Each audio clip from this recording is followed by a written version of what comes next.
This is Joseph Carpenter. Today is June 28th, 2024, and I'm interviewing Vance Clarke.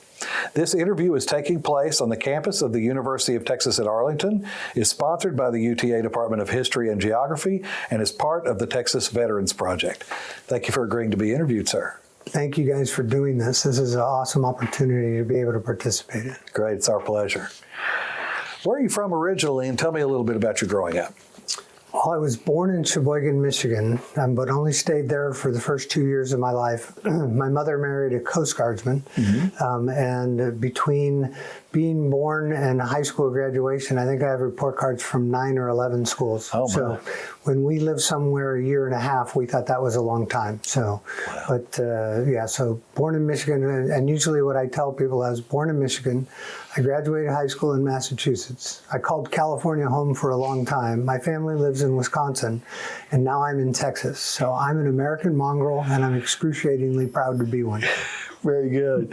Well, I was going to ask you where you went to high school. What was the name of your high school? Weymouth South High School. Were you involved in any activities there? Yeah, I did. I played football and played baseball and ran track. So it's some of the typical things. And any ROTC, junior ROTC? No, I didn't. Dad was a coastie, had that experience and awareness about the military. I've got an uncle that's in the Air Force, but really that wasn't the plan at all. And so it didn't do any, in fact, wasn't even around much of the ROTC or any of those type of opportunities or Civil Air Patrol as a kid. Did you attend college at this time? I ended up going to college. When I graduated high school, my grandparents lived out in California, and I went out to Cuesta Junior College, and I lived with my grandparents. And the plan there was to 2 years in a junior college because it was cheaper. An awful lot of the core requirements are the same regardless of where you go. So I was just chasing after a general ed and trying to figure out if college was for me. 2 years into that, all of a sudden it was getting serious because I was 22 years old and still didn't know what I want to do. And the only tip that I can share with anybody now is that I'm 66 and I still don't know what I want to do, but I've done a lot of great things. So at the time, I didn't know what I wanted to do. So I talked to my uncle a little bit, and I thought about it because I said, you know, if I go in the Air Force, or well, actually at the time it was if I go in the military for 4 years, I can get the education benefits and the things that would come out of it. I get some experience, and I thought that by the time you were 26, you knew everything. So it turned out that wasn't quite true. But so yeah, so at that point I went and I sought out a recruiter and chose the Air Force. Why did you choose the Air Force? Truthfully, the Air Force looked like the closest to a normal existence, but it was still in the military. That was honestly it. I joke sometimes and say that I didn't think I was smart enough to be a Marine or a ground pounder with the Army, but I didn't think that I was going to fit there. And honestly, having watched Dad for 20 years on the boat, I just couldn't figure out what it was going to be like to work on the boat and then try to occasionally be home to have an apartment and stuff. So I just didn't think the ship life was going to be for me. And what year did you enlist in the Air Force? In February of 1979, I met with my recruiter, which was a neat experience because he asked me, he said, well, what do you want to do? I said, what do you got? And so he said, inventory management. And so my head did this. It went, well, what business doesn't have an inventory? Because I was looking for after military marketable, transferable skills. Right. Didn't call them then at that time, but that's what I was looking for. And I said, that seems like it would meet muster because everybody has an inventory. And then he said, well, would you rather work inside or outside? I said, kind of like a combination of both. I didn't know at the time, but we had warehousing and we had basically paper pushers. And then we actually at the time had the X2 career field, which was computers. So those all eventually merged. But so I said, well, a little bit of both. And so I got the inventory management, the paper side, but I still get a little bit of outside time in the warehouses as time went on. So was there anyone early on that influenced you other than that recruiter to choose that career field? The career field? No. To be honest with you, the career field, no. It literally was the recruiter offered that. I wasn't searching for something. It wasn't like I wanted to be an aircraft mechanic, or I wanted, so it was like, hey, that sounds like it might be interesting. And so I said, let's give it a try. Okay. Kind of like one of my life mantras I've kind of learned is I'm kind of an Isaiah guy. Mm-hmm. So, and for me, that means that you say, could you do this? Hey, yeah, here I am, send me. Right. So there's some things like that I found that have worked out pretty well. You mentioned that your dad was in the Coast Guard. I want to back up just a little bit. You mentioned that your dad was in the Coast Guard. And how long did he serve? Dad served 24 years. He started out enlisted, and he got picked up for a warrant officer program, which is one of the reasons why we ended up moving so many times. But, we were living up in Crescent City, and he got picked up to be a warrant officer.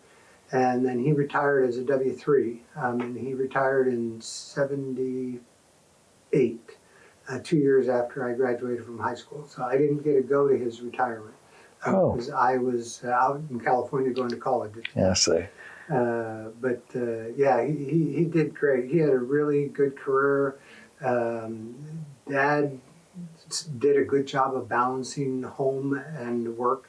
And, in the Coast Guard, we always joked that Dad was always gone. But he really wasn't gone as much as we made it out to be.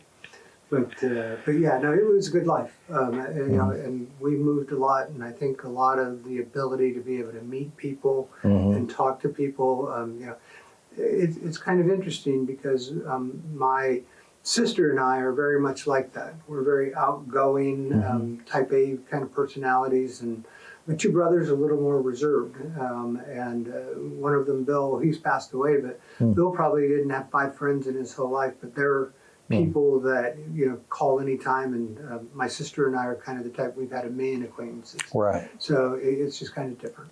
And so how many siblings altogether? 1 sister and 2 brothers. Okay. My one brother Bill has passed away. My other brother Dwayne, he lives in Kentucky with his wife and a couple of kids.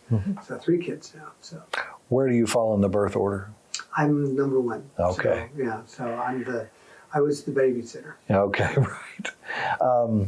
What did your mom do? Did she work outside the home? Mom didn't work. Mom, she ended up doing things like teaching Sunday school. She had a lot of internal things. She, when you think back to all the whites that the Coast Guard guys wore, right. She ironed a lot, and so she took in a lot of work like that she did. But she, with 4 kids and Dad being gone, it was kind of hard for her to hold down a job. But she did do a lot of internal jobs that, people would pay her for ironing and sitting and that type of stuff. So she was a great mom. How did they feel about you going into the military? My dad and Mom didn't have a problem with it. So it was 79, I met the recruiter, and I went in July of 80. And so they didn't really have a problem with it. Roll the clock forward a bunch of years, and my dad always told me, he says, Vance, I didn't mind that you made it a career. He says, I just always thought you were going to be the one who was really going to get out in industry and business and really do something better. And as he kind of joked about it, he says, I thought you were going to be my 6-figure guy. Are your parents still living? My dad, no, they both passed away. Oh, my dad died last year. He died a year ago. In fact, a year ago, June 3rd, and my mom died in 2007. So, but they still live inside, and I laugh at all the different things that I see that I know that I do that are things that they did. Right. I know what you mean. Any other family members in the military? Prior, my dad's dad was a career Coast Guardsman. He did a lot of sailing up on the Great Lakes. My mom's dad had been in the Navy for 4 years. My wife's dad was in the Navy for 4 years. So we had things like that, but not a lot of others. My younger brother, he went in the Air Force for almost 8 years. And then he got out, decided, he had just had life situations and everything that it seemed like it was better for him to transition and do something else. So, but yeah, no, it really wasn't, I can't say that it's a heritage thing for me. It really was a target of opportunity to accomplish something. And like I said, the plan was 4 years. I mean, I re-enlisted many times, but never for more than 4 years, because if I ever changed my mind, I wanted to be able to get out as quick as I could. Right. Tell me a little bit about basic training. So when you went in, what was that experience like for It you? was hot. So San Antonio, Texas, on July 16th to the end of August, it was hot. But no, it was, the thing that was most amazing was I was kind of excited about basic training because I thought it would, I've never been a big, burly type athlete or anything, so I thought it would get me in shape and everything. Candidly, 2 days into basic training, I realized this was more a mental challenge than it was a physical challenge. And once I realized that, I realized a great lesson about life. Sometimes the path of least resistance is to do what you're told. And unless there's reason to challenge that and ask questions, then sometimes that's the path of least resistance. So when they tell you to fold your underwear in 6-inch squares the size of $1, or they tell you to make sure you can bounce a quarter on the bed, just do it. It's not that big a deal. But yeah, basic was neat. It's a long time ago now, but Right. But yeah, it was not as strenuous as I expected. Right. Where was tech school? Tech school was at Lowry Air Force Base in Colorado, which is now closed. And one of the things that was nice about being an inventory management person was they made you go to Colorado about 3 or 4 times in your career, because that's where a lot of our training was. Right. So I went there for 5-level training and then 7-level training, and yeah, so it was kind of nice. But yeah, and funny thing that happened, I love tech training. Back then it was self-paced. So it was supposed to take 6 weeks, and I finished in 3.5. Oh my. So when I was 22 years old, I was going in for a purpose. And so one of the things that I found different was I was trying to learn so I could get to the job and go do the job, because that was where the real interest was. So for me, they said, just, study as you want. Well, I was just kind of cranking away, and I was doing okay. I was getting good grades, and I'm going to mention the grades, but that isn't the important part of the story. But about 2.5 weeks in, you had these labs that you had to go to. So you go in the lab where they had one of the old key-type computer terminals and punch cards and microfiche that we had to look at and all that and learn how to use. And so when you went to the lab, doing stuff, and so one day, one of the instructors came over, and she said to me, she said, well, are you going to take a break? I said, well, I wasn't gonna. And I kind of just went back to work, and she came back over a couple minutes later, she says, if you don't take a break, I can't. I said, excuse me, ma'am. Yeah, I said, I'm sorry. If I had known that, yes, ma'am, I will take a break. So I went and took a break. So what was funny was the next day out in the hallway, the master sergeant, who is the lead for my training tech school, he and she were standing there in the hallway, and she looked at him and said, is he always such a pain in the butt where he doesn't take breaks and everything? And he says, he's got a 98.5% average. He can do anything he wants, and I'd appreciate it if you'd let him just keep doing that. Wow. but yeah, I graduated in 3.5 weeks, but the funny part was they messed up my assignment. So I ended up staying at Lowry for almost another 6 weeks. And the only blessing the big blessing that came out of it is that one of the instructors said, hey, Vance, I heard there's an assignment problem for you. I said, yeah. He says, you really don't want to pick up cigarette butts until you go, do you? I says, not really. He says, with your grade average, he says, I could use you as a student aide. So what was really cool was the next day, I started reporting to him, and I would just hang out with students and walk around and answer questions for them and help them with things that I just learned, which really reinforced my learning. Right. And it was a lot of fun. Yeah, it was a lot of fun. That was a real benefit, wasn't it? And so then finally, I get my assignment. So you have to love it. So the guy briefs, and he says, there's 52 of you in here, and 4 of you are going stateside, and the rest of you are going overseas. And I said, wow. So I got my assignment. I'm sitting there looking at it, and this master sergeant that I mentioned before, he came over and he says, where are you going? I says, I'm going to Nebraska. He goes, really? You're going to Offutt?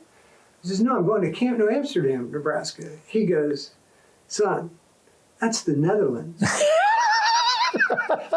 And so I said, excuse me, sir, the nether what? He goes, the Netherlands, Holland, wooden shoes and windmills. And I went, oh my goodness, really? I said, that's overseas. He goes, yeah, it sure is. So literally I don't know what everybody else did, but I immediately went to the library to go find a book about Holland and a map to go figure out where I was going. Wow.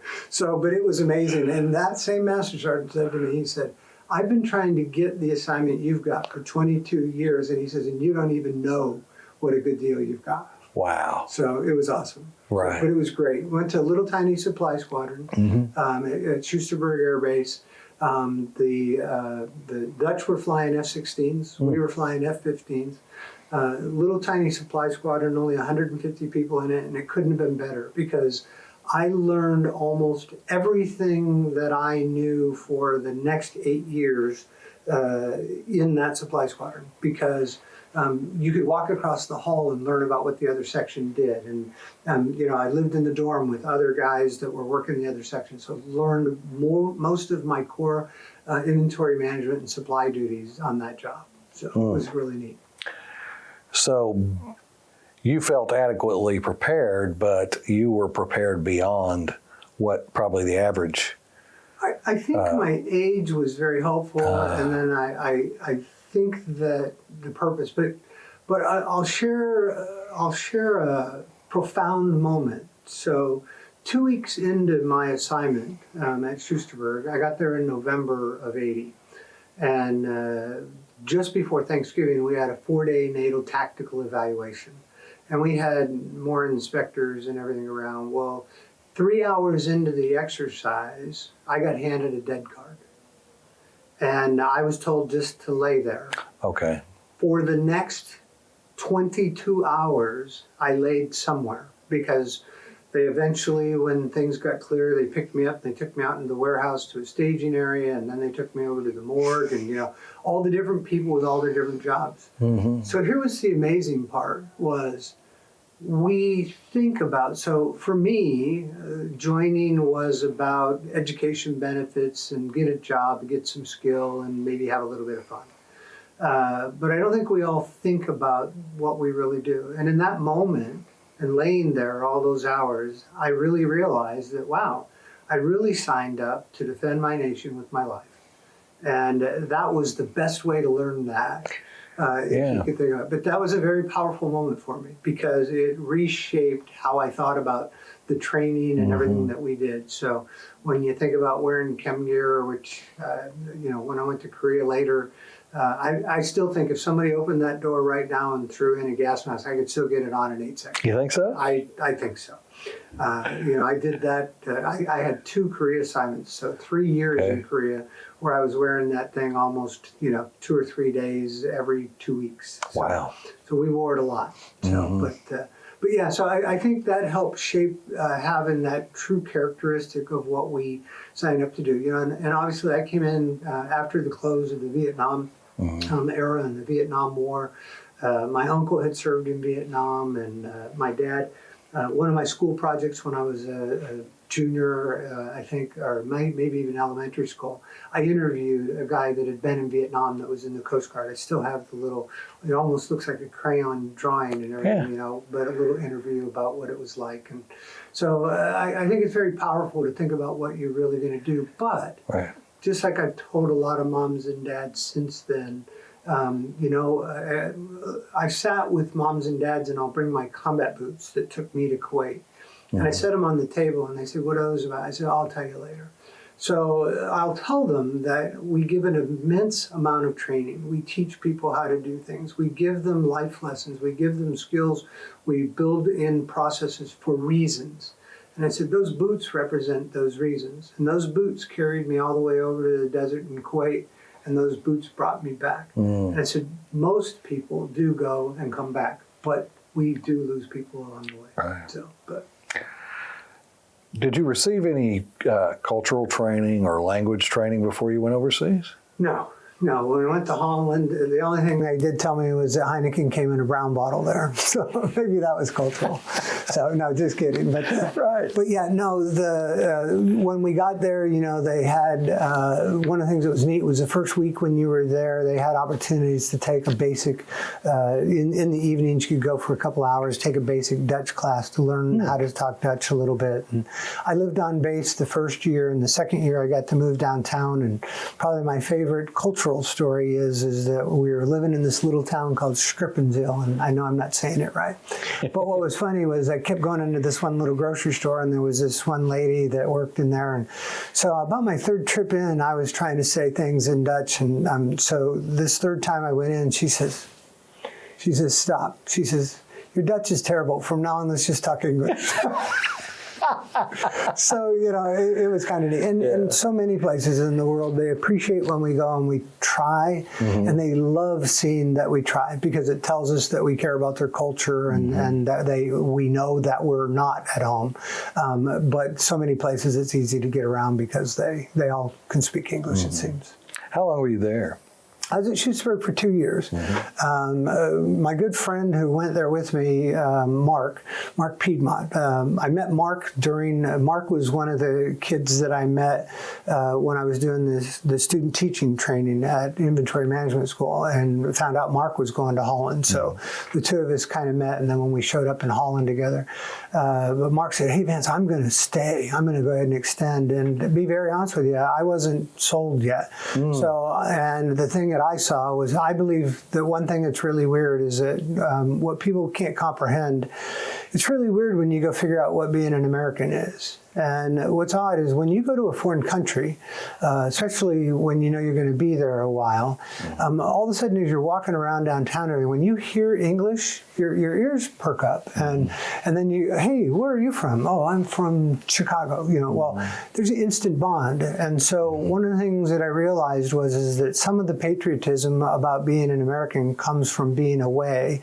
and understand that. Well, the other part is I also knew that serving, because remember, Dad came home. Dad didn't go to Vietnam, but Dad got told on a lot of his travels that he couldn't wear his uniform because of the things that were going on at the end of the Vietnam War, where we weren't being very kind to military people that most didn't even choose to serve. Right. And we've rectified a lot of those things, or at least tried to. But so I wasn't sure what it was going to be like to be in the military in the United States. So I wanted to come back home before I decided to re-enlist and make sure that it was going to feel as good as it did in Holland in the United States. Oh, that's interesting. So my second assignment, so I had done well. The facts are facts, so I can't help them. But so I had done well, and I had made senior airman below the zone, and I was almost a buck sergeant before I left. I couldn't, back when I first got to test for E5. I mean, you had to been in the Air Force for 3 years before you could test. So the first time where I had the time in grade, I only had 2.5 years in the Air Force, so I had to wait. I had to miss a cycle. Okay. And I had been selected as the base airman of the quarter 1 year, and I'd been the supply airman of the year. And so when I got my assignment was to Tinker Air Force Base in Oklahoma, to civil engineering. And that was a material control. And at the time, I actually sought out the base chief, Don Trombley. What a great guy he was. I learned a lot from the chief. But I said, did I make somebody mad? Did I do something wrong? Because the current thinking, in a lot of supply was if you go to the outside areas and you're working in the MAC controls, that was perceived as a lesser position. So, and I said, wow, so I was kind of like, wow, and then I have to admit, Oklahoma is a little bit different than being just outside of Amsterdam. Yeah, I could see why. But blessing. Because most of my career got set up at Tinker Air Force Base. Really? How so? I got to tinker and was working in civil engineering and the material control. Well, the part that was neat was I couldn't figure out why the engineers had such a hard time doing things. Well, because, coming from an aircraft, guess what? An F-16 and F-15 and all that, they're the same at every base you go to. So the parts are the same, common stock. We've got giant lists of things you can order from and all that. In civil engineering, you never think about this, but if you take a college campus like UTA where we're at, none of these buildings were built all at the same time. Some of them were built probably 10 and 20 years apart. Mm-hmm. The odds of them all having the same air conditioning, the same electrical systems, the same doorknobs, everything is different. Well, that's the way it is in civil engineering. Because when we build our Air Force facilities, everything is built with the best that we can get for the price. Mm-hmm. So one of the things I realized, 80% of the civil engineering items were bought downtown, which was a lot more work because you had to go figure out where you could buy the parts that fit the unit that you were working. Well, it took me 6 months to figure that out. Once I did, I realized, wow, what a hard job they have to try to be able to work. Because just imagine, now you've got to figure out how to work on a Chevrolet, a Ford, a Fiat, and a Honda, because those are the cars that are in the lot, so to speak. Same thing with facilities. Well, at the time, civil engineering was switching over. They had the base engineering automated management system, BEAMS, and it was being upgraded, a major upgrade. So Chief Doyle Arnold and Chief Bill Libby. Doyle Arnold was a civil engineering chief, super smart guy, and Bill Libby was a supply chief, and he worked at the Air Force Engineering Services Center, and they were there, and they had seen that I was kind of gravitating to this project, because what we ended up having to do, this will give you an idea how old we all are. We were at 80 character computer records, and we were now getting bigger and faster and better. So we were going to 160 character records. But that meant to do that, we had to do punch cards of all the records, and we had to design the record where it was half and half to be able to upgrade to the new system. So I kind of got put in charge of, as a young, I finally put on Buck Sergeant, so as an E4. But I got put in charge of that effort for Tinker Air Force Base for the civil engineering. So I started working that under a lot of very good people, but it's kind of, so the chief, so we got it all done and we got that conversion, and there had been talk of trying to convert to a new system and it ended up being called CMAS, the Civil Engineering Material Acquisition System. And I used to joke, I used to tell them, can't engineers make anything simple? But what a great system, and another great opportunity. We'd gotten the conversion, so the two chiefs sat down with me and said, Vance, would you be willing to help out? I said, in what regard? They said, well, we're going to have the contractor here, and he's going to be writing code on site. Would you help a little bit? And I said, sure, I'll see what I could do. So one day, I was over the shoulder, and I was looking at the screen, and I said to the contractor, I said, hey, by the way, that won't work. He goes, what's wrong with it? I says, well, you see where you have the quantity? He says, yeah. I says, well, you don't have a unit of issue next to it. He says, well, why is that important? I says, well, let me tell you, when I was in Holland, I had to order these things that came in a coil. Well, they came in coils that were 6,000 feet long, and apparently they were gold lined because they were like $600,000 a coil. Well, when I got the call in, they said they needed 6,000. So I ordered 6,000 coils that were 6,000 feet. And I see your reaction looking at me, and that was the reaction that I got from the entire supply squadron. You're right. Because I had the finance manager, because literally when I processed that transaction, it broke the bank and the system. Right. So we had to back that out, needless to say. So I told him that story, and he goes, oh, so I need to know if it's feet or roll or coil or box, or I said, yeah. So it was really funny, because then he and I kind of became friends. So he would periodically ask me, hey, can you come look at this one?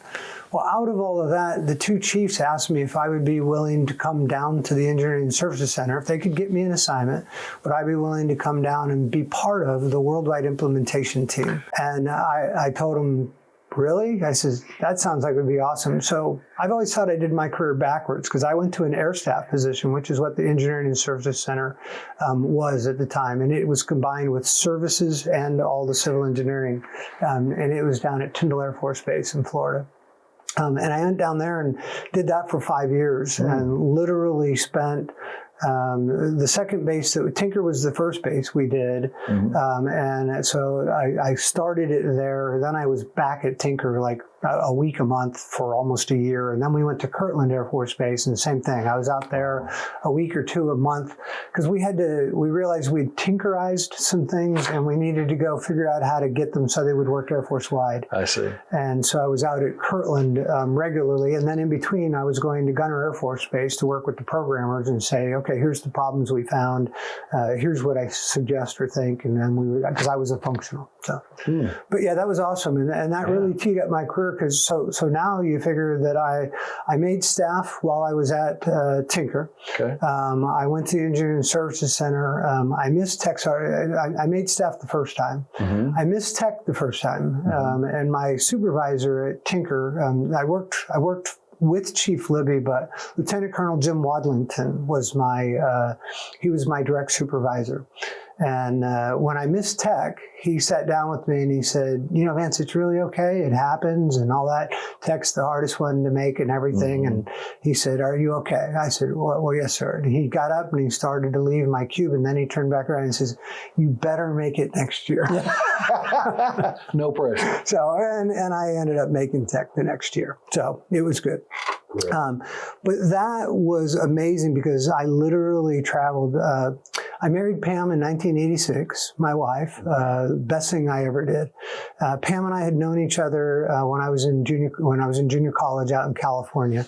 And but at the time, I knew I was joining the Air Force and didn't think having a wife and doing all of that was going to be a good idea. And we had really kind of just met, but we stayed in touch. And when I got back to Tinker, we made reacquaintance. And at one point, back when you used to pay for phone calls, we both had $200 a month phone bills. And so we ended up, when I went to Tyndall, we ended up getting married there in 1986.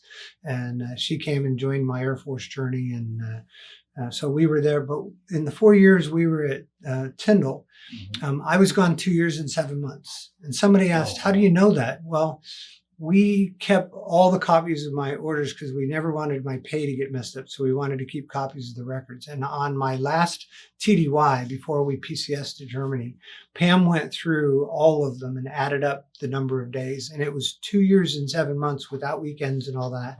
And we were only there 4 years and 3 months.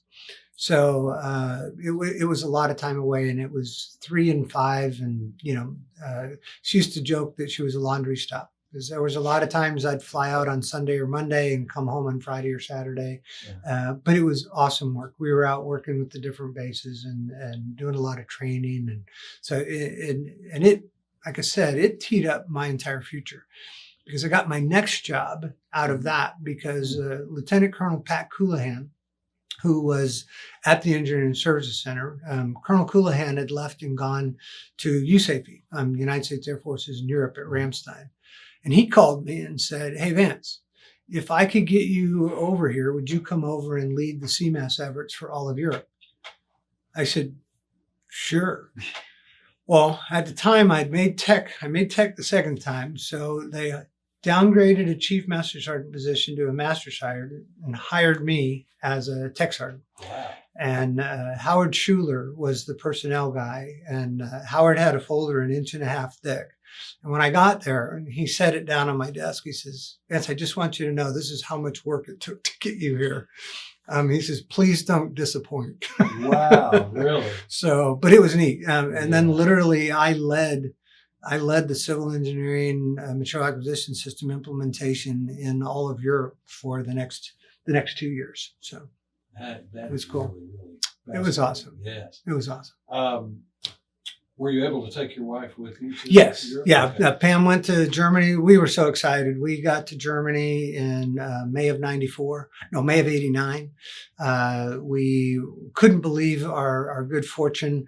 We found a house about 10 minutes from the base in Steinwenden. Unfortunately, we couldn't get into it for 60 days. So we were living in lodging. And as a young tech sergeant, living in lodging means means that Pam had to always make sure she locked the door, and we never knew who was in the bathroom in between us half the time. And but those were very minor inconveniences, but it all worked out great, and we loved it. We ended up staying there for 5 years. 2 years into the tour, I made Master Sergeant, and one of the other guys, another colonel that I knew from the Engineering Services Center days, he suggested to me, he says, Vance, he says, you really need, as a senior NCO, you really need to get back into the supply career field. Because you have to remember now, I've been in at this point 11 years, and 9 of them I've spent in civil engineering. Yeah. So when I went back to supply, it was like, wow, I don't know anything. Yeah, but I'd learned so much, because in civil engineering, you don't get the depth of any of the areas, but you work all the areas. So I worked equipment, different, all the different things. So it was a much greater and broader lesson, I think, in a sense. Mm-hmm. But how did your wife deal with the Air Force, especially when you're newly married? How did she deal with that? Well, the nice part was I wasn't traveling quite as much when we first got to Germany, so I was home. Our blessing was Jenny and Bernard Spiegel. They were our landlords, and their house was down at the bottom of the hill, and ours was up at the top. And they adopted Pam like a daughter. In fact, I don't even think she missed me when I was gone. So. But she ended up singing in the Rhineland Falls choir with Jenny, downtown, all in German. But she went down and learned how to do things to sing, and so it was fun. And we just had the best time with the two of them. So, but yeah, I think she would tell you that there were ups and downs. One of the things that was weird was because I was on the headquarters USAFE staff as an enlisted, I worked with an awful lot of officers and a lot of higher-ranking civilians. So, like one of the stories she would tell, we were playing softball one night, and she got talking to the wife of one of the guys that I work with, and they got along really well, Jenny. And then this other lady said, "Oh, well, Pam, you should come over to this event that we're having." And everything. Well, it turned out it was an officer's wives thing, and so when Pam got there, it became awkward, which it can, and so she has stories like that. And obviously, as later in my career as a command chief, that didn't get better necessarily. Right. And it wasn't that anybody treated you bad, but there were lines that sometimes became awkward. No different than as a senior enlisted. Sometimes you're spending a lot of time with officers and trying to figure out where your lane is. And so the assumption then was that she was an officer's wife. Yeah. And then once they found out, then they go, "Oh, we realize and then it can be awkward to get out of that situation." Yes. So, but no, I think Pam would tell you she thoroughly enjoyed our time. There were things, but most of the things were good. Mm. She loved the travel. That's important. Yeah. Did you ever serve in a combat zone or in a combat role? So we left Europe in '94, and I went back to Little Rock. And at Little Rock, I made senior in Europe, and had some great jobs there at Ramstein, and then made senior, and we got PCS'd to Little Rock, and I went back to the supply squadron there. Out of that, I ended up making chief, and when I made chief, I had to leave and go to Korea for a year by myself. So I went to Kunsan, and Pam stayed at Little Rock. And then coming out of there, we went to Alaska, and I went to Alaska into the supply squadron. Left Alaska, and you'll see where I'm getting to the combat piece. So, left Alaska, and when I was there, I got picked. The group colonel asked me to be his group superintendent. And one of the things that weird was I was the junior chief in the logistics group. And I sat with the colonel and gave him 8 reasons why he shouldn't hire me. And he said, "I've thought of all those things." He says, I said, "Okay, sir." So I says, "This is pretty much a done deal. And you want me?" He says, "Yeah." I said, "Okay, then I'll take the job." He says, "Oh, no." He says, "You have to go home and sleep on it and tell me in the morning." I said, okay. So I ended up taking the group superintendent job. Well, then I started working very closely with the wing headquarters team and the command chief. And one day, Tim Dickens and I, the command chief at Elmendorf, had a discussion. And I said, Tim, what would you do with this package? He said, well, I think I'd do this. I said, well, I don't think I'd do that. And he literally looked at me and said, why don't you go get your own wingman? Well, 3 months later, I had applied to different wings, and I was headed off to Colorado Springs to be the Schriever Air Force Base command chief. And so it was kind of a funny story. So I did a year and a half there. My boss came to me, Colonel Larry James, and he said to me, he says, hey, Vance, he says, I think you should leave and go to Peterson. I said, you're firing me? And he goes, no. And at the time, Schriever was a subordinate to Peterson because they took care of all of our housing and a lot of our oversight and management. Schriever has grown a lot since then, but at the time.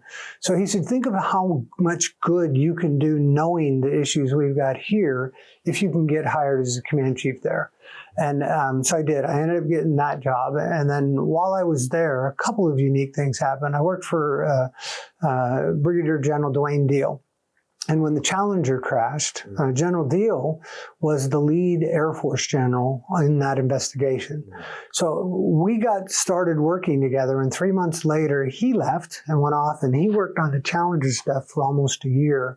And then I got picked up for a deployment to go to Kuwait in September, and I reported in November of 2003. So my combat job, even though there wasn't active shooting, I was in Kuwait at Ali al-Salam, and we were setting up all the inter-theater airlift for Iraq and Afghanistan. So when I got there, we had literally, the Air Force was turning the base over to the Air Force, the Air Force was turning over to the Army.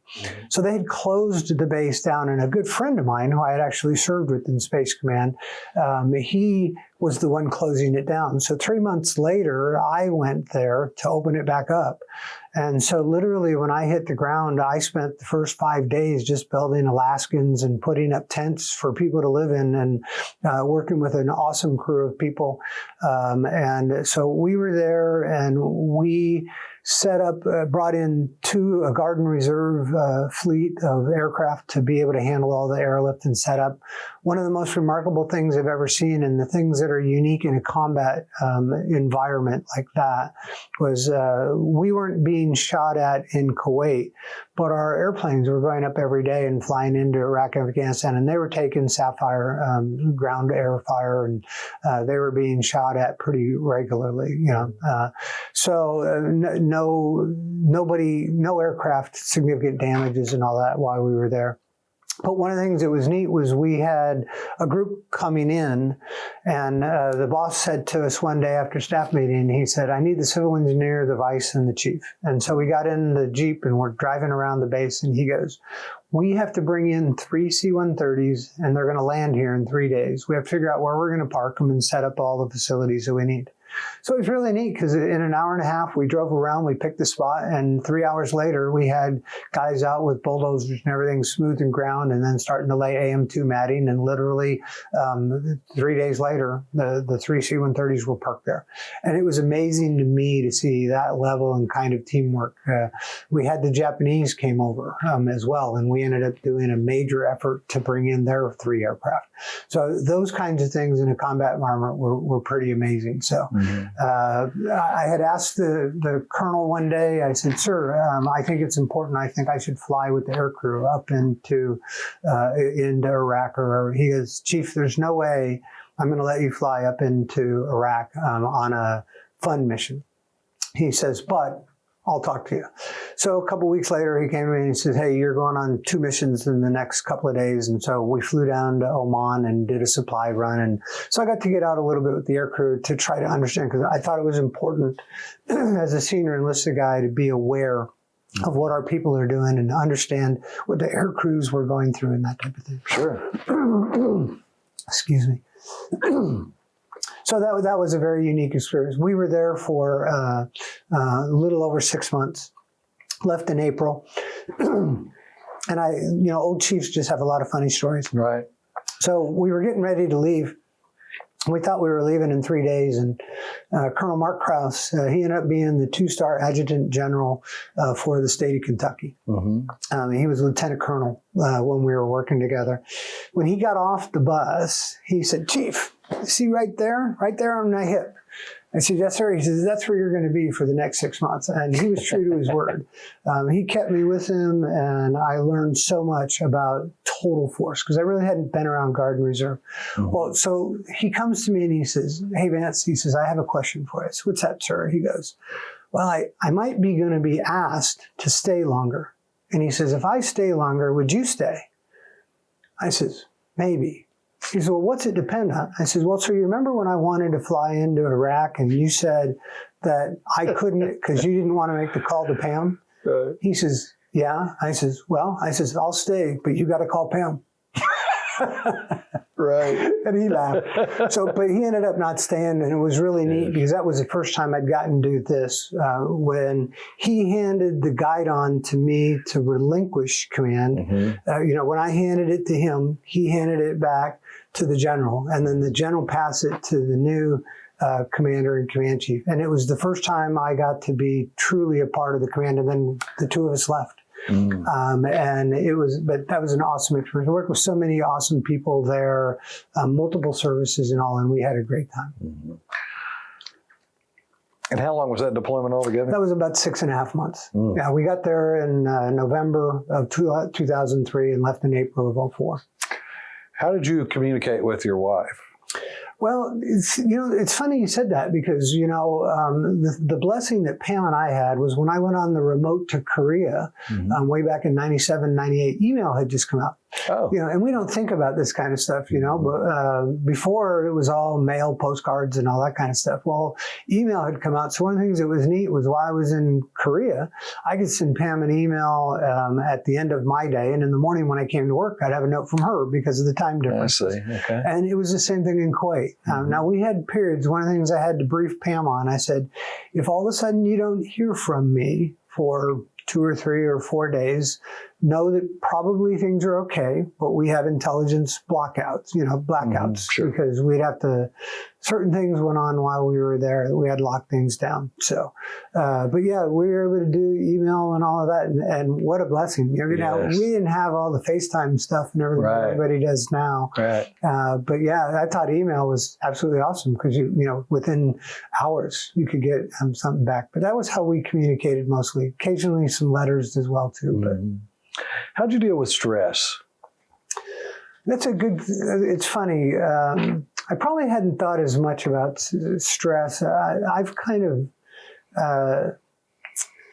a lot of the work that I had, especially when I got into the training and then with the command chief business, a lot of it was people interaction. So when I was in the CE job, I was out training and learning from people and trying to pass on information. So one of the things that, I joked about Pam being a laundry stop.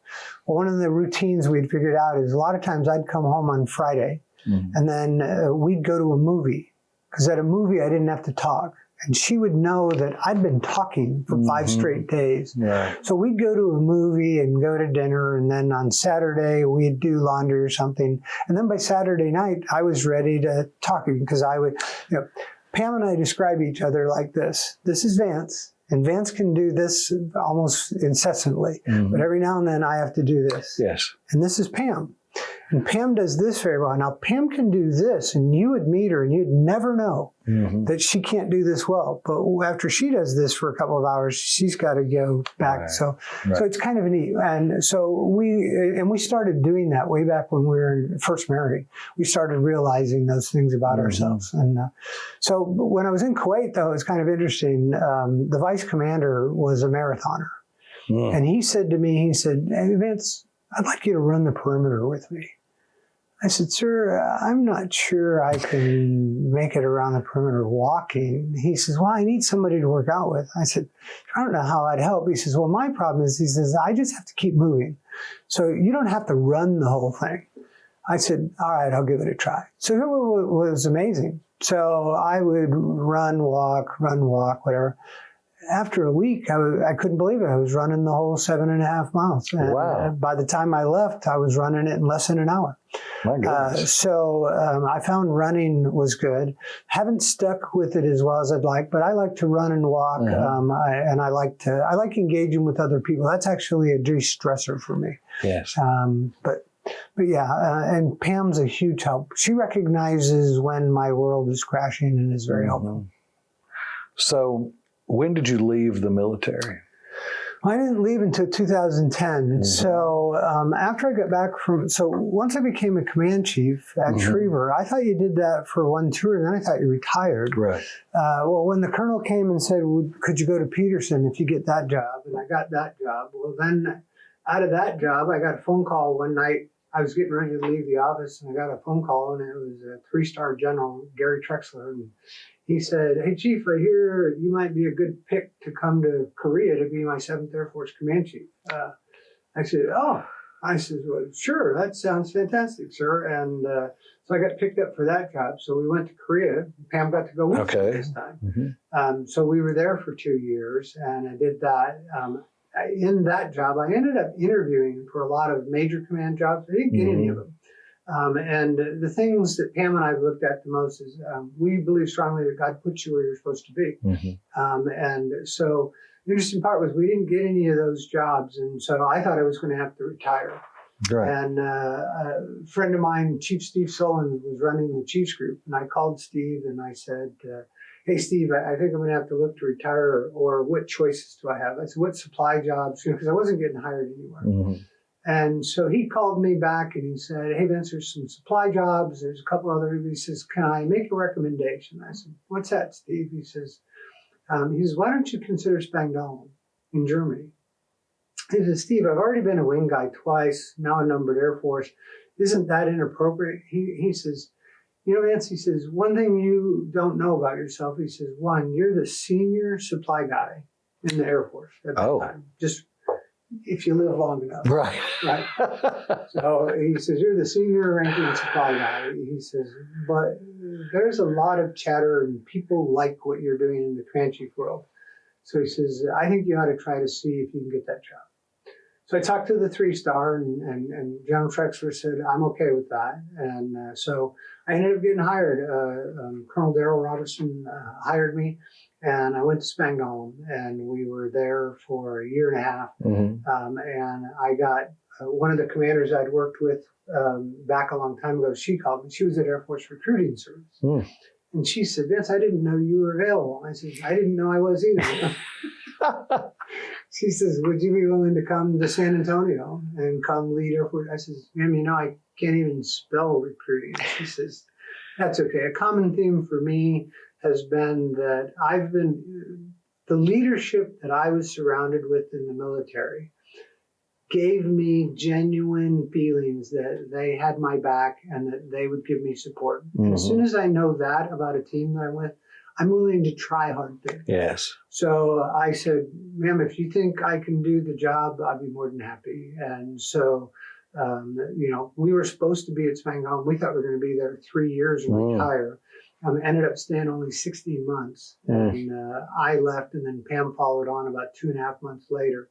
And so went to recruiting, which was amazing. I mean, talk about returning to the beginning. The common phrase there was, you only get airmen from one place, Air Force Recruiting Service. Right. And they come from moms and dads who give the greatest gift that they possibly can to their nation, and that's sons and daughters. And so I went there for 2 years and did my best to learn, traveled a lot. Pam said, this is your swan song, because we knew we were going to hit 30. Right. And the funny story there was that I traveled, we were there 22 months. I was gone 222 days by choice. Pam said, do what you got to do. And one day, so I'd been there about 6 months, so I only had about 18 months left. And the general came to me and said, Chief, you need to call the Chiefs group and get into this school to go to learn how we're going to implement this program in the Air Force. I said, okay. So I called the Chiefs group and they said, Vance, I'm really sorry, but you can't go. You don't have 2 years retainability. I said, you really want me to go down the hall and tell the general that because of 6 months, I can't help him go out and share this message command-wide? Well, would you like us to call him? I said, yes, I think that's a great idea. I think you ought to call. So I immediately hung up the phone, ran down to the general's office, tapped, opened the door, and said, hey, sir. He said, yeah. I said, you're going to get a call from the Chiefs group. About what? I said, no idea. Closed the door and left. So about 2.5 hours later, General A.J. Stewart, unfortunately, he's since passed away, but he was just a brute of a man, but such a good man.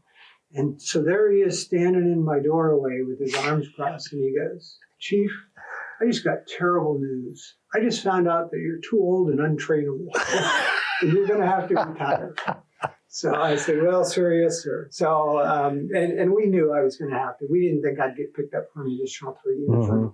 So, but it was awesome. So, but then I found a way to go to that same school across the street and just audit it, sitting in the back of the room. And, I see. And he and I finished out that tour in command. Awesome. So, and I apologize, that's a long way to get to 2010. Yes. So one of the things that's neat is I came in 80, we were fighting the Cold War. In 1990, I went to Europe. I was there. In 89, we were there when the Berlin Wall fell. Wow. Major change in our world. Yes. And then Desert Shield, Desert Storm started. So, and that consumed the next 10 years. And then as we roll into 2001, the next 10 years were all of the war on terrorism. Yes. So it was really kind of amazing to see very clearly in my tenure the Cold War, the Desert Shield, Desert Storm, Iraq, Afghanistan, and to see all of that and to see the changes both in our service, in our people, in our nation, let alone the technology changes that have come along the way. And 1980 was a very challenging year for the military, for all the branches of the military. So what did you see when you came in versus when you left? Oh, when I left? So having been a Coast Guard brat and being around other military people, the Vietnam experience played larger for me. You know, I watched when Dad and I were standing at the airport ticket counter, and my dad showed his ID card, and he said, "Oh, I didn't know the Coast Guard." The guy behind the counter actually said, "Oh, I didn't know the Coast Guard was part of the military." You know, didn't even know. Right. You know? And and they're Homeland Defense now, Homeland, DHS, but still part of the military and get called up. So those things rung loudly. So the thing that was amazing is, as President Reagan came in, the part that was really kind of ironic is as he came in, I got a pay raise. I joined the Air Force on the 16th of July, and I think I got a pay raise like every 3 months for like the first year. You know, it wasn't until almost a year in that my paycheck actually was the same twice. So the military changed, and President Reagan really set about building up the military. I think in the 80s we started changing back to giving more respect to our military members, and that nothing like what I think happened in the 90s. Right. I think we still were doing a lot of recovery and trying to build. So I think those were the things that shaped. I didn't see that personally that much. I mean, I've got stories I could tell, but nothing dramatic. At the end, the things that I think I've seen in the last 20 years, out of Desert Shield and Desert Storm, the American public saw a lot more. I mean, we all forget about that. It was really Vietnam the first time we started watching war on TV, right. Which did two things. It made people more aware. It also hardened a lot of our hearts about what we see, because it's not as traumatic because we've seen that footage before. Right. I often wonder why the newscasters say some of this may be hard to watch. If it's that hard to watch, don't put it on. So, but so the piece that I've seen is we've worked much harder. I mean, there's still work to do. There always will be, but we work so much harder to take care of our wounded warriors and all of that. Some things that are statistics, with my time in recruiting and then with work that I'm doing with the Air Force Association now, people don't realize that in Iraq and Afghanistan, if we could get you to a field aid station within an hour, we could save your life. And some of the reason that people see probably more wounded warriors than they did is because we saved people's lives. Right. We got them with a limb that was gone or whatever, and we saved them with bad burns and that. So, but the thing that's really kind of ironic is that now, because of all the wounded warrior groups and the different programs, the Center for the Intrepid down in San Antonio, where we do an awesome job of taking care of wounded members.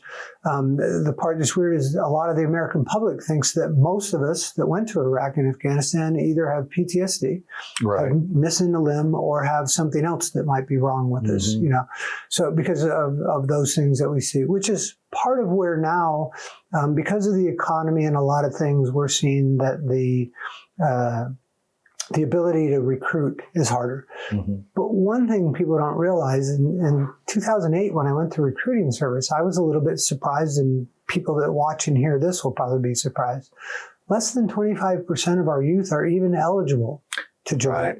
Due to a wide range of reasons, but not because of completing high school or because of law and drug violations, because of ADD and Ritalin and different things like that. So there's a medical reasons. So, and then out of that 25, and it's 23% right now, only about 10% of them are even thinking about the military. The current number that we're using is 9%. So that's the differences that I'd see. And one of the reasons I'm doing this oral history is because this is part of a bigger program that we're working with the Air Force Association. We're stepped up a team called Advocate to Inspire Military Service. And one of the ways we're doing this is by getting military members to share their oral histories, and us being able to share these with moms and dads and with potential applicants, and that they may see that, oh, okay, so it's different. But like you said, in 1980 and 1990 and in the 2000s, it was different. And now in the 20s, it's even more different. But that doesn't mean it isn't still a suitable and a potential and viable career for people to consider. Right. So your rank when you left was? I was a Command Chief Master Sergeant, which is, it's not a rank, it's a position. Okay. So I retired as a Chief Master Sergeant as an E9. There was, at the time, there was only 225 command chiefs in the Air Force. And so I got to be one of them. So out of 258,000 enlisted and 352,000, I guess that isn't too bad. But it was a position that you held, and so it put an extra star on my rank insignia. Right. But I retired, and I'm proud to be an Air Force veteran and a Chief Master Sergeant. Yes. So. Were there any medals or citations that you received that were of particular pride for you? So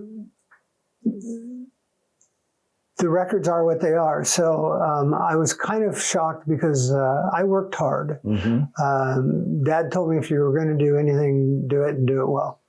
And so that was kind of my mantra. So I ended up getting 10 meritorious service medals. Wow. And when I got my 10th one, it was at Spangdahlem. And the colonel that gave it to me at the time, we were in the middle of an exercise, and we were down in the command post. And he said, "Chief, I'm really sorry. The wing commander's not here, but he asked me to go ahead because he didn't want you to have to wait to receive this." And so he had somebody read the citation, and they started it, and it said, award of the Meritorious Service Medal, 10th Oak Leaf Cluster. Wow. And the colonel interrupts, and he looks at everybody and he says, "Did you ever wonder how long you'd have to hang around to get 10 MSA?" Right. And, you know, candidly, I had never even thought about it. You know, I've been blessed that I worked hard. I made a lot of mistakes. I had some successes. It was really ingrained in me that if it has a 50% chance of success and it doesn't have a hard downside, then try it. One of my coworkers, after my military career, on her board, it said fail. And I think I've lived by fail. The failure is the first attempt in learning. Okay. And if there's no major league ball player that became an all-star that wasn't a rookie first, and we all make rookie mistakes. Right. So, but I think that I got ahead in life because I wasn't afraid to fail and to try things, and then just admit your failures and figure out what you got to do and how do you do it better. In a lot of my failures, I think we found better ways to do things anyhow. So several of the decorations meant more than I can begin. When I got the MSM out of Tinker Air Force Base because of the initial work that I was doing there to change civil engineering. When I left the Engineering and Services Center and got one there, that was remarkable to get to work there. The job in Europe, I ended up with 2 of them in Europe because I got one when I left the USAFE civil engineering staff and another when I left the supply squadron.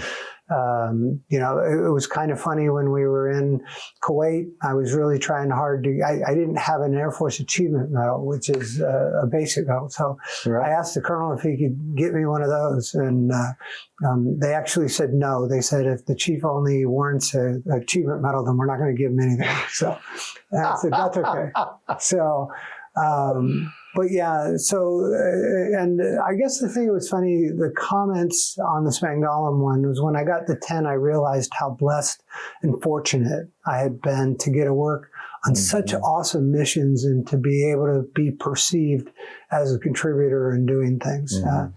There's 2 that I was given that really made a huge difference to me. When I went to recruiting, I was a fish out of water. So there I was trying so hard to take care of an organization and a mission that's so vital. Just not long before I left, the general surprised me and I was awarded the recruiting ribbon. Oh. Which you had to have served and directly contributed and everything. And that one, because I consulted all the chiefs afterwards and I said, am I worthy of this? And they said, because that's when they serve for 4 or 6 years to be able to get one. So so that meant a lot because to be able to wear that ribbon, to be identified with the crews means a lot. And then the general really went to bat for me, and I ended up getting a Legion of Merit as a retirement and leaving recruiting service. Right. He said to me, he says, we didn't know what else to do after 10 M&Ms. Right. So those, they all meant something along the way. Yes. Because candidly, I'm one of those people that I'll work harder for an 8.5 by 11-inch piece of paper and a thank you than for an extra $1,000. $1,000 gets spent pretty quick and doesn't really mean that much. And I found in industry that a lot of times they give you $1,000, but they don't give you the 8.5 by 11-inch piece of paper or the note or the pat on the back that makes you feel like you really did something. Yes. Money is not really much of a reward. What has been your favorite part of serving? Wow. Just the opportunity and the people.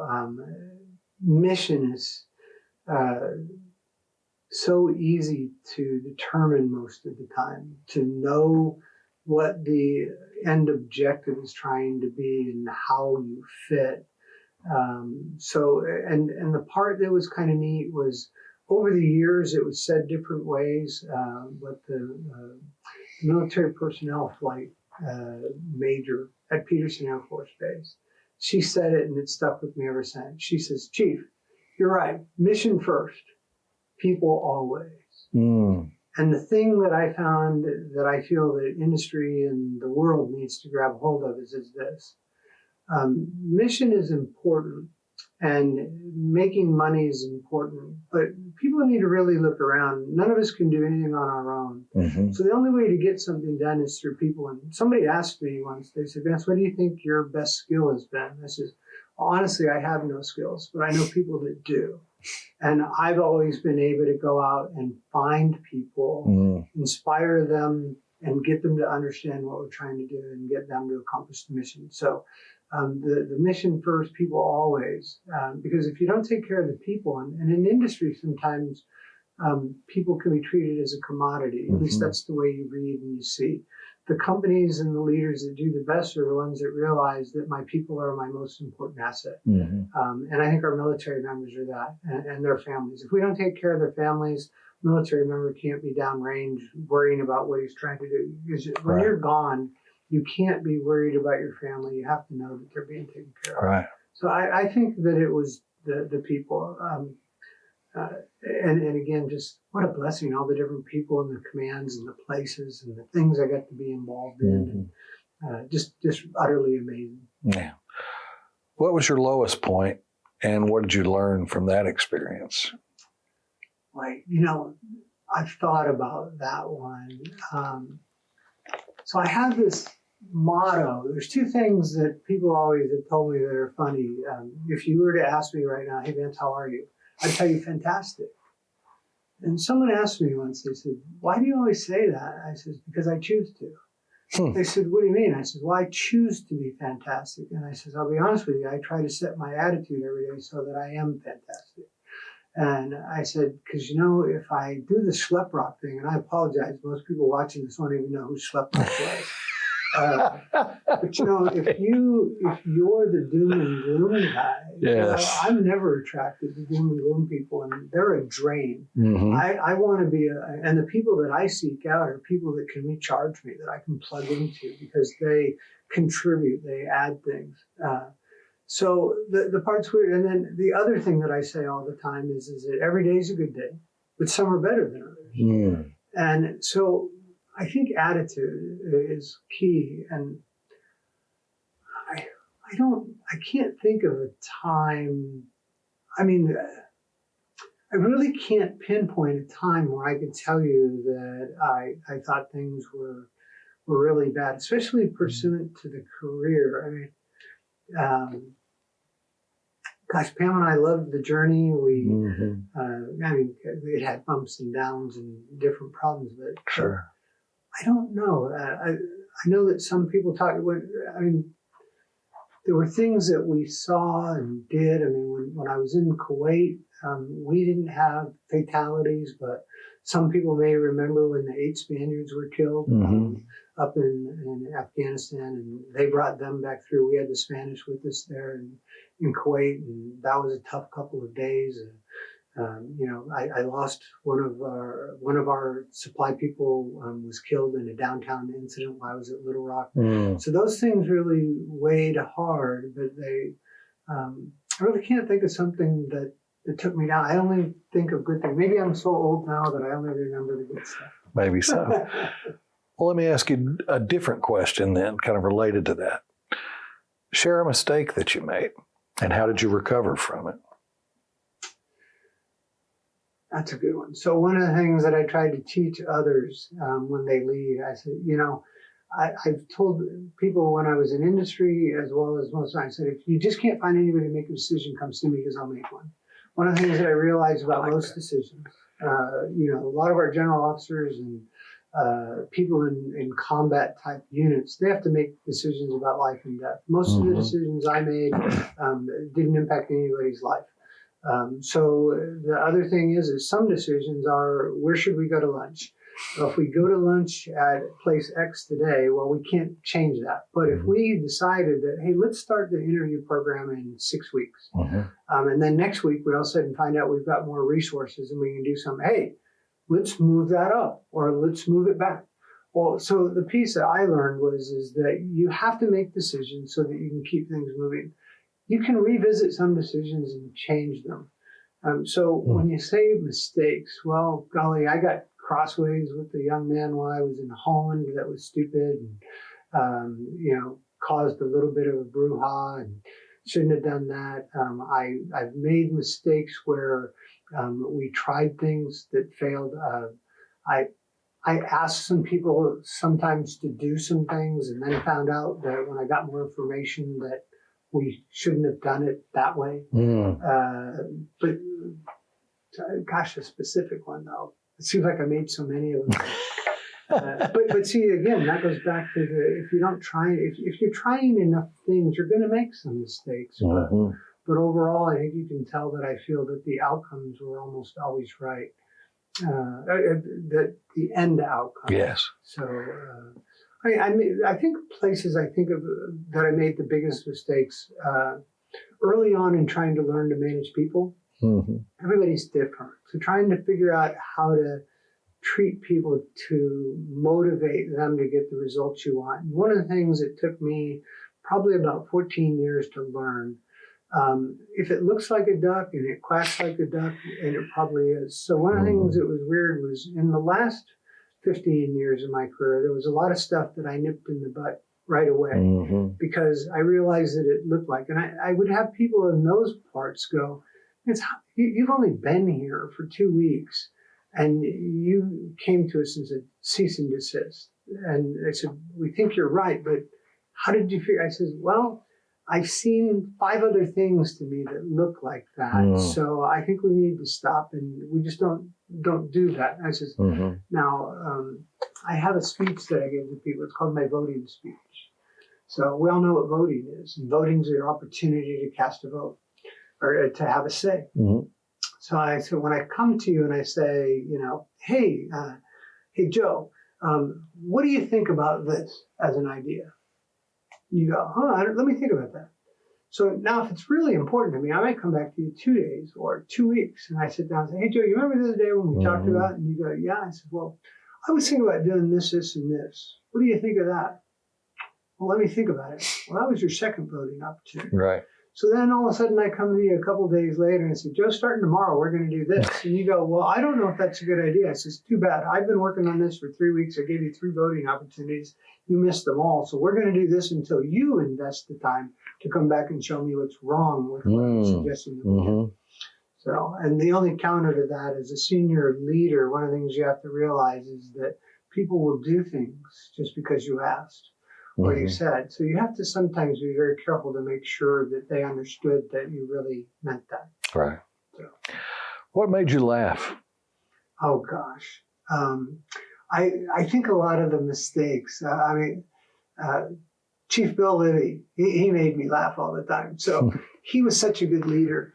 I remember one night sitting at Tyndall and I had figured out this grandiose idea and I sat with him for an hour and I said, I think we can do this, this, and this, and everything. And he said, Vance, that is fantastic. He says, that's great. And so I went home that night, and, just feeling all big and brazen. And the next morning he came in and he says, hey, Vance, let's go down and have coffee. So we get down and we have coffee and we're sitting talking. He says, hey, by the way, let's think about what you said last night. And he says, that was a really great idea. But he says, what if this happened? I go, oh, gosh, you're right. That's a dumb idea. That would never work, would it? And I go, oh. But you know what I learned from that? What's that? He was such a good motivator because he taught me that it's okay to bring an idea. He let me relish in the idea and didn't squash it until the next day. Right. So he didn't squash my desire to contribute. And then he came back and gave it to me in a way that I could see where there might be problems, which taught me a lot about critical thinking. Because now I do a lot of Bill Libby questions. So this kind of along the same lines, who influenced you? Oh, man, I got to tell you. So Tony Williamson was my first supervisor, and he was a buck sergeant. And he actually came to my retirement 30 years later. Wow. And, but he said some things that set a tone. I didn't realize this tone until later. But one day, I'd been there about 4 months, and he sat down with me and he said, so Vance, what do you want to do? I says, well, what do you mean? He says, well, you just want to get through the 2 years here and occasionally drink beer and just do enough work to get by or what? I said, oh, no, Sergeant Williamson. I says, I said, the only way I can make more money, I was 22 when I came in, so I kind of focused. I said, I learned that the only way I can make money is to get promoted. So I want to get promoted. I want to be good at my job, and I want to, perform well. He goes, darn it. I said, what's the matter? He goes, he says, no, it's nothing new. He says, now I just have to work a lot harder for you. And I hadn't realized it, but now he had a responsibility to help me achieve my goals. So he started helping me on how to do things. He says, well, you're going to have to get involved. You might have to go to school. We got to do some things to get you in front of the captain and in front of the major so that they can see that you're different than everybody else. And it really set a tone. And so he was a big influence at the beginning. A lot of great chief master sergeants. Don Trombley was the supply chief in Holland. He spent a lot of time allowing me to chat with him and to pick his brain and learn some things and set me in some directions. Bill Libby, Jim Wadlington, Colonel Jim Wadlington, he ended up being my best man. We didn't have a lot of friends. There was nobody in Florida. My brother couldn't travel at the time and everything. So I asked Jim if he would be my best man at my wedding, and he said yeah. So, and he was a tremendous mentor. He, in 4 years as a leader, he took me from staff sergeant almost to master sergeant, and he taught me how to do staff work, and he taught me that just because he ripped up something that I wrote that I was trying to write for him, that Vance, you had the hard job. You put everything in one place. I had to do the rest. Mm-hmm. So and then each of my wing commanders, and then so many. Tim Dickens, command chief at Elmendorf, still continues to mentor. Tim lives in San Antonio. I still talk with him now and then. But each of my commanders had different skill sets that they brought that I thought were tremendous. And church has been a very powerful, we try very hard to God is there first. And then I try to keep Pam as a very close second. And so those guiding principles but yeah, a lot of people that were strong mentors. In AFA, I'm blessed to work with people. I work currently right now with a 3-star general who's retired, and General John Campbell. He keeps me straight. We work well together. The thing that's really nice is a good mentor, you end up sometimes bickering and fighting with appropriately because you're not afraid to challenge each other. And I'm not afraid to. I was taught well early on to ask questions. If you don't understand something, then ask questions. And but now hard to pay. And then the weird thing that happened that I never would have imagined is that with all the years as a command chief, I was a command chief for 9.5 years. And what's amazing to me is if you had told me that the majority of the living command chief or chief master sergeants of the Air Force would know me by sight and by name, I would have told you sure. Right. But I visit Chief Sam Parrish up in Maryland regularly when I'm in town. Chief Gerald Murray, the 14th Chief Master in the Air Force, good friend. Chief Master Bob Gaylor, he just passed away. Bob was a friend for years. Eric Bankin, Jim Finch, and I'm just now recently getting to meet Chief Bass, our 19th Chief Master in the Air Force, who just left the job. We're trying to get her set up to one of these. Yes. So a lot of mentors and a lot of peer mentors, a lot of good friends that were mentors. I thrive off of bantering back and forth and trying with purpose. Well, what role did mentorship play in your career then?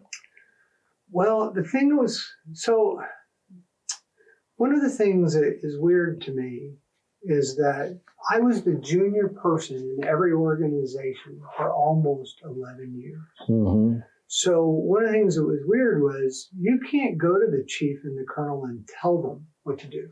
So it really was kind of odd because it set me up as a salesman. I tried to explain to you why I need something done. And it was weird. I'd been in the Air Force for 24 years, and all of a sudden we had this thing going on, and I was having a hard time selling it. And I woke up one morning at 4 o'clock, and I said, Vance, you could go try something really different. And I said, I could just go in and tell them this is what the hell they're going to do. It just never dawned on me to do it. I've always wanted people to know why they were doing it. If I can explain to you why, and if you know the outcome that we want, then you'll know if you can deviate a little bit without having to come ask, or whether or not you think your deviation is going to change the outcome. So I've always wanted you to understand why. And it's paid off a lot in the years, because I had one time where somebody called me after, and I'd call them and I said, look, I don't have time to explain. I need you to do this. And they called me later and they said, is everything okay? I said, oh, yeah, everything's fine. I said, were you able to get that done? And they said, yeah. And they said, can I ask you a question? I said, yeah. I said, you've never called me and done that. I said, why did you do it? Because you've never asked me without explaining how to do something. And I don't think that you would tell me to do something that doesn't have good reason. And it was obvious you didn't have time to tell me why. Huh. But I knew if I called you now, you would. Interesting. And to me, so that's been kind of my leadership style. Mm-hmm. It doesn't always work in every environment. I mean, in one of my job interviews, I told the commander, I said, look, if you need somebody that's going to kick butt and take names, you should hire Paul. If you're looking for a team builder, you should hire me. And I got the job. So, what makes you think of your career? What are there smells or sounds or music or that make you think of certain times in your career? I can't help that every time I hear the national anthem, because I'm always wondering if I need to, now I can salute, but you always, on military bases at 4:00 every day, and most of them we played the national anthem, so that always reminds me. Honestly, almost any airplane flying over reminds me. I love seeing veterans in that, and when I see other people, and it's nice to see that we're living more in an environment where there's military discounts and things, and it's not the savings, it's the recognition. Yes. And I love that in most of the places that give those, they'll actually, the first thing they say is not congratulations on 10%, they say thank you for your service. Mm-hmm. And I think that's very important. People don't realize that less than 1.2% or 1.8, something like that, of our people wear a uniform. So there's less than 3 million people that are defending the 352,000 of us that are sitting here at home. Mm-hmm. And we need to regard that choice and think highly of it. Because otherwise, be willing to go do it on your own. Yeah. What veterans organizations are you involved with? I'm heavily engaged in 2 nonprofits. I work with the Air and Space Forces Association. Mm-hmm. I've been a member for a long time, but since coming here to this area in Rockwall and Greenville, I've been either the president, the treasurer, VP for comms, different positions in the local chapter for almost 13 years. I've held a couple of positions at state. And I'm on a couple of national panels. I'm now working on, as I mentioned earlier, we came up with the name of our aims. It's Advocate to Inspire Military Service. Mm-hmm. Services missed their goal last year in 2023. It's the first time the Air Force has missed their goal since 1999. Wow. And so we're coming on board to try to be influencers to help people be aware of military service. I mentioned God and Church. I've been the senior enlisted advisor for an organization called Officer Christian Fellowship, OCFUSA.org. I'm their senior enlisted leader. I'm not even eligible to be a member. I'm a member, but I'm an associate member. That's the way. Okay, right. But I have an equal voice. And so I've been on their board, in essence, for 10 years and serving in different capacities to advise and help there. And that has been awesome because it's kingdom work and it provides even, a longer stay. And there we're trying to work hard to help Christian military leaders be able to integrate their faith and their profession. With some of the changes in the world, that can be harder today. Yes. So we're working to do that and then the AFA work. So those are the 2 big ones. Mm-hmm. What have you done since you have retired? Well, so one of the things that's interesting is that you never think about this, right? But so at the end of a 30-year career, working in senior management within the Air Force, having been a logistician for almost 20 years, you don't really think about all of that stuff until all of a sudden you go, wow, now I got to go get a job outside the military. Right. And so one of the things that's amazing is you also don't think about the people that you made impressions upon as you go. So one of my friends, I had sent him an email, and I said, "Hey, Jerry, I'm going to retire, and I'd love to have you come down to San Antonio because he lives here in Texas." And he called me, and he said, "Hey, Vance," he says, "do you know what you're going to do after?" I says, "Nope." I said, I'm starting to get resumes and everything. He says, "Well," he says, "I'd like you to, you're going to be up in the Dallas area anytime soon." And I said, "Oh, I've got a conference in a couple of weeks." And he says, "Well, bring a suit and a resume." And he says, "Let's see if we can." So we figured out a date, and I went by, and he introduced me to some folks up at L3 Harris in Greenville, L3 at the time. Mm-hmm. And lo and behold, at the end of that 2.5-hour interview and tour, they actually handed me a folder and asked me, they said, "We would like to hire you as a program manager. We have this slot that we want to hire you in, but we don't know if this is the right fit for you or for us. But from everything we see and what we hear about you, we would like to hire you." And what was interesting was when I ended up talking to Jerry and I were at Little Rock, which was in 94 to 97. Yeah, 97, yeah, right in that arena. And Jerry had worked for me then. And Jerry had watched what I did at Little Rock, and we'd stayed friends and talking, Christmas cards and all that. And he said, "Vince, you're the kind of guy I want on my team." And he says, "That's why I put my recommendation for you out here."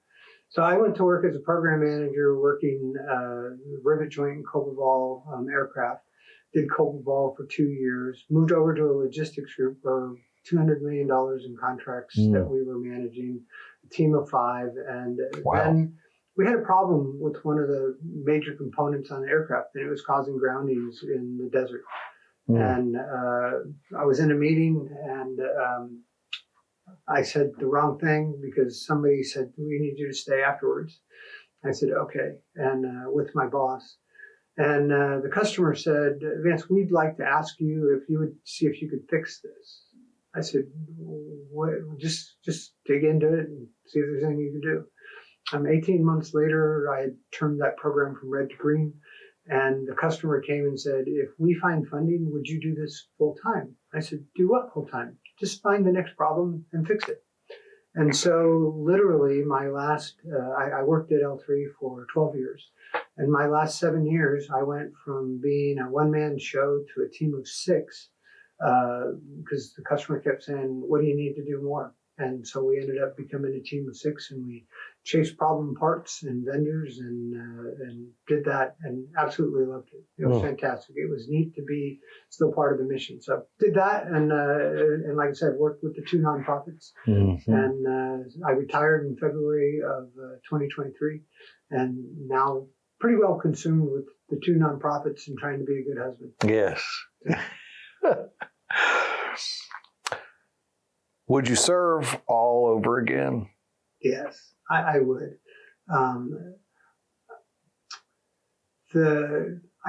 been asked a lot, "Why did you stay so long?" And the part that was weird was we evaluated every 4 years. But there hadn't come anything that looked better. Now, candidly, once we took the job to Germany, and that was going to put us at 13 years, we agreed that we were staying till 20. Pam and I talked that over and said we'd stay till 20. We got to Alaska in 98, and I started my master's program right away there because I said, I want to show industry and everybody that I can still learn because I know we're going to retire. We'll get 20, and never thought I'd get picked up for a command chief. And then every 2 years, I thought we were going to retire. Right. But 6 command chief jobs later, finally I was too old and untrainable. So what impact has the service had on your life? Gosh, the ability to contribute, the ability to have had a pretty clear mission, the ability to change jobs without leaving the company. Because I've never had the same job twice, really. I mean, only twice did I get. When I was a young airman, I worked in the call-in section. And when I was a master sergeant and I went back to supply in Germany, I went back and ran the call-in section. So, but that's the only time I did the same thing. So it was always an ability to go learn and find out something new, another segment of it. All of those things were what got me the job at L3. I mean, I did the logistics part. I thought it was going to be the senior leadership part, but the logistics part was what they wanted to hire me for. But they got all the rest with Right. it. So, Right. but yeah, I think it made me who I am. All the travel, the ability to see the world, the ability to travel so much and enjoy it with Pam, all of those things. So, I think it's made me a better man. What advice do you have for young people who are entering the military today? I think if you think about the objective, and you have to know what yours is, but then you have to remember what the company, So again, another quick story. So I was in an auditorium with 3 other chiefs up on the stage and 500 people in the audience. And this one young man stood up and told the 4 of us up there, or 5 of us, he said, I think you guys are just giving us the party line. And I stood up straight and tall really quick, and I said, you know what? You're absolutely right. We are giving you the party line because we are the party. And we need to know when you're going to join the party. Because if you're not all in, then where are you? And how are you taking care of the mission? And how are you taking care of the people? So I said, it's vital that somewhere you have to decide. And I think that's really the part that's weird is you have to decide if you're all in or not. Right. And somebody asked me once, they said, when did you realize you were all ate up? And it happened. As you gain responsibility, more and more and more, the higher in rank that you go in anything you do, the more you have to start speaking for the company. If you don't believe in the company, if you don't believe in the Air Force, you don't believe in what we're trying to accomplish, it's very hard to be a leader in it. And so I think that you have to look at that. You have to look at the objectives. I think you have to set your goals. If you stay for 4 years and you want to get out, then think about what do you want to get out with. There's a lot of investment opportunities, education opportunities. Try to look at those things. And the part that selfishly, you should be able to look at how can I do a 4 or 6 year career and get out and take more with you than you gave. And I believe, honestly, it's not hard to do in the military. With the training opportunities, the education, the learning, the technology, the things that you get to do. I mean, I walked away with a master's degree, a bachelor's degree, 2 associate's degrees, and let alone in the last 10 years, I've got 3 more certifications, and I'm finishing another master's degree because of my GA Bill. So I think if you plan and you think about, and I would give this one mantra to a youngster going in, they're not benefits if you don't use them. So find out what the benefits are, figure out which ones you want to use, and position yourself to use them. Was there anything that you'd like to add to this interview that we haven't talked about? No, I probably talked way too long already. So there's no such thing. So well, now that no, I'm impressed with it. I've never sat on this side of the chair, and I've helped bring a lot of people to chairs like this with other programs. And I think it's amazing when I think about, I mentioned Chief Master of the Air Force, Bob Gaylor. One of the colleges in the area was doing a war and memory program. We actually set him up, and he came up to Greenville, and they did a 3-hour session with him. And what was amazing was he said, this was fantastic, but we only covered 2 years of my life. So he invited them down to his home in San Antonio. And they came over 2 days and did 2 8-hour sessions. Wow. And sat and talked like this all day. Right. So it's kind of neat. I don't have children. I used to tell people I have 252,000 kids because that's how many airmen were in the Air Force that I felt responsible for. But I've got some nieces and nephews, and maybe this will be something that they'll want to watch. And I hope that there's something useful in this that someone else might watch and see, and maybe it'll inspire them to at least give something to go. Absolutely. Well, thank you very much for your time. It's been an honor having you, and it's been a very interesting story. I appreciate it. Thank you very much. We so appreciate what the University of Texas at Arlington is doing with this oral history program. We believe it's going to make a big difference in provide a lot of potential opportunity to inspire others to military service, or, as I like to say, to meaningful service, whether it's in your church, your school, your home, whatever. There's a lot of places we need more meaningful service, and I think the nation can do well with that. Absolutely, and it's Thank our you. pleasure. Thank you. Amen.